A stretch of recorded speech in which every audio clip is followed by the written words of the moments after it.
Tapi untuk menjadi pemimpin harus melalui yang namanya proses demokrasi. Kami berdua ini adalah kader partai, karena sistem demokrasi kita ini basisnya partai politik. Jadi diberi pilihan 3 kalau mau ikut kontestasi. 1, kader yang diajukan oleh partai. Hari ini kami berdua, saya kader Golkar, beliau Babe Ono kader PKS diajukan oleh partai kami. Kedua, independen yang diajukan partai itu bisa.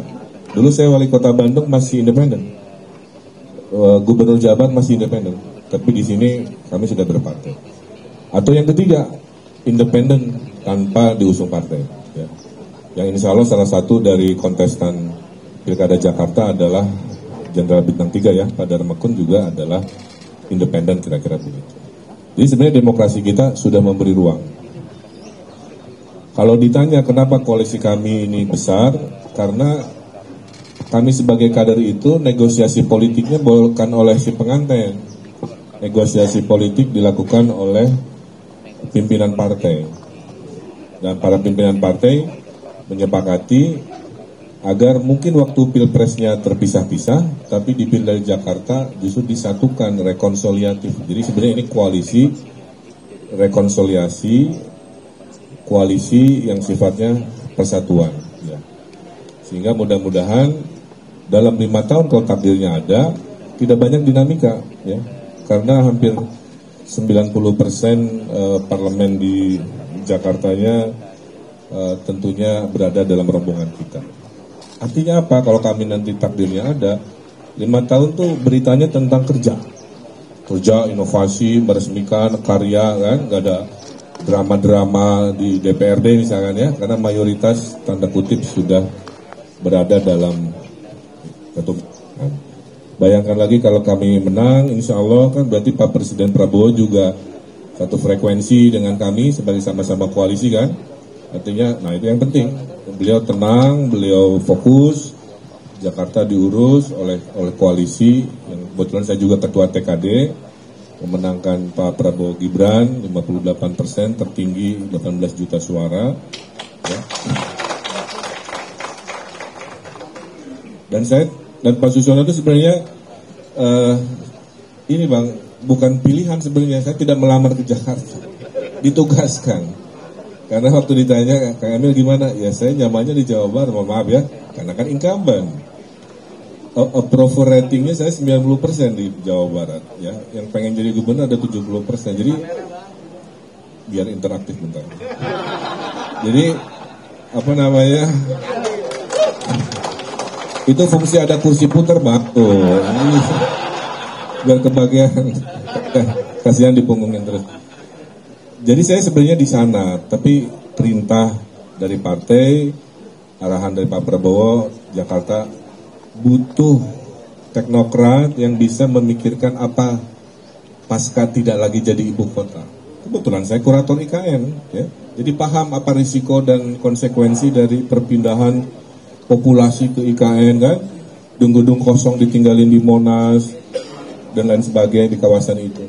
Ya, jadi itu biar paham alasannya. RK akui alasan maju Pilgub Jakarta karena diminta Prabowo, bukan diminta warga Jakarta. RK mengaku maju di Pilgub karena diminta oleh Prabowo.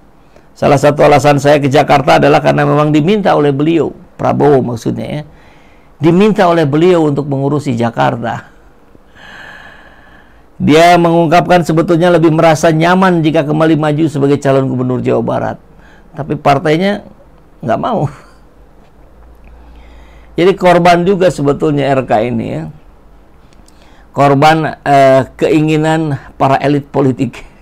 Ini mengancam atau tidak buat RK dan juga Suswono untuk calon independen ini dibandingkan dengan kota kosong gitu yang dilawan gitu ya. Nah, apakah memang calon independen lebih baik dihadirkan, dan di sisi juga bagi rakyat yang mereka sebetulnya menginginkan figur yang sebetulnya muncul dalam survei tapi tidak diakomodir oleh elit-elit parpol? Yang ancaman bagi RK itu kan Anies, Ahok, dan kota kosong. Gitu. Karena itu ancaman bagi dirinya gitu. Oleh karena itu dihindari. Anies dibuat nggak bisa pakai tiket kan. PDI Perjuangan dibiarkan karena nggak punya golden ticket, ya nggak bisa mencalonkan kadernya juga, dalam hal ini Ahok gitu. Tapi jangan juga dikasih kotak kosong, sebab nanti orang rame-rame ke kotak kosong gitu. Sebagai bentuk perlawanan. Sebagai bentuk perlawanan gitu. Nah, 3 itu yang ditakutkan oleh Emil. Menurut RK, dia punya banyak keunggulan jika kembali maju di Jabar. Selain sebagai pejabat petahana, ia mengklaim punya tingkat kepuasan yang tinggi di sana. Tapi Pak Prabowo meminta tolong urus Jakarta. Dan karena Partai Golkar satu koalisi, ya udah saya bilang siap ditugaskan ke Jakarta. RK berpasangan dengan Suswono. Oke, jadi itu ya pengakuan resmi dari Ridwan Kamil. Maju ke Jakarta bukan karena diminta oleh warga Jakarta, tapi diminta oleh Prabowo. Clear. Terima kasih ya. Oke, ini kayaknya nggak terlalu nyambung dengan judul kita ya. Kita sedang bahas Anies. Ini judulnya PKS tak takut kehilangan pemilih meski Anies bentuk partai baru. Ya baguslah, kan kita fastabiqul khairat ya. Langkah Anies Baswedan yang akan membuat partai politik sendiri menjadi sorotan. Apalagi, keputusan itu diambil pasca ex-gubernur DKI Jakarta itu terjegal untuk maju kembali dalam kontestasi Pilkada Jakarta 2024. Menanggapi hal ini, Ketua DPP PKS, Mardani Alisera pun hanya menjawab singkat mengenai kans Anies membuat parpol sendiri. Dia mengaku akan memberikan doa yang terbaik untuk Anies Baswedan. Mardani pun berharap Anies selalu diberikan kemudahan dan berpikir panjang sebelum mengambil keputusan. Namun, Mardani mengaku pihaknya tidak takut jika nantinya parpol yang dibuat Anies akan menggerus suara dari pemilih PKS. Menurutnya, PKS bertahan sampai saat ini bukan karena orang lain, melainkan kaderisasi. Sebaliknya, Mardani mengingatkan Anies bahwa membuat partai politik tidaklah mudah. Banyak parpol yang sudah dibentuk kemudian berujung tenggelam karena tidak ada dukungan masyarakat. Kita lihat perkembangannya ya. Di video sebelumnya kita bahas, sekarang kita lihat yang terbaru. Ini yang sebelumnya itu 23 jam yang lalu. Sekarang sudah sehari yang laluan ya.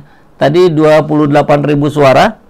Hasilnya, jika Anies Baswedan dan kawan-kawan membuat partai politik, bagaimana sikap Anda? Memilih bergabung 93%, ragu-ragu 2%, tidak bergabung 5%. Dari 28.000 suara yang masuk di channel saya.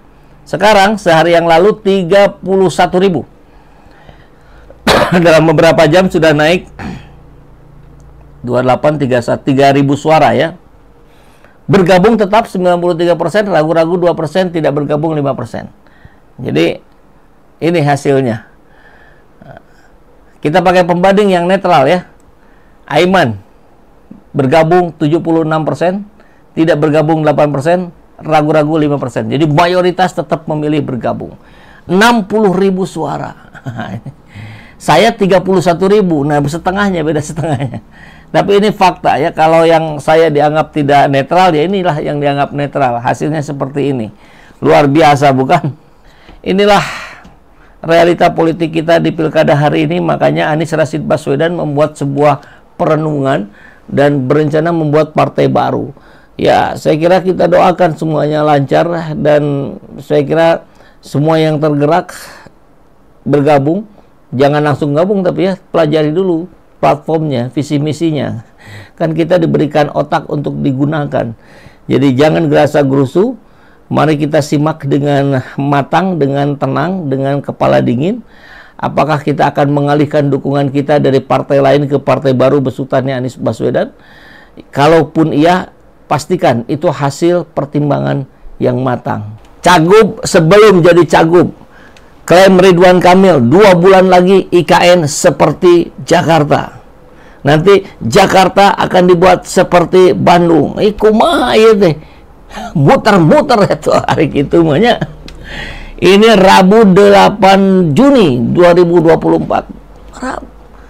Juli, Agustus, sekarang kalau tanggal 1, ya 2 bulan yang lalu. 2 bulan yang lalu bilang IKN sudah seperti Jakarta dalam 2 bulan lagi. Berarti ya bulan ini, September, apakah sudah seperti Jakarta? Boro-boro, pret. Tapi setelah jadi Cagup DKI dia bilangnya by riset IKN jadi ibu kota butuh 20 tahun. Jakarta masih pusat segalanya. Kenapa? Ya karena dia sekarang mau jadi cagup Jakarta. Kan aneh gitu. Sehingga kita lihat dalam berbagai konteks kita melihat ada pernyataan-pernyataan yang kontradiktif dari seorang Ridwan Kamil. Kok seperti Jokowi ya? Kayaknya dia menjadikan Jokowi guru politiknya. Yang udah statement gitu mah Prabowo ya.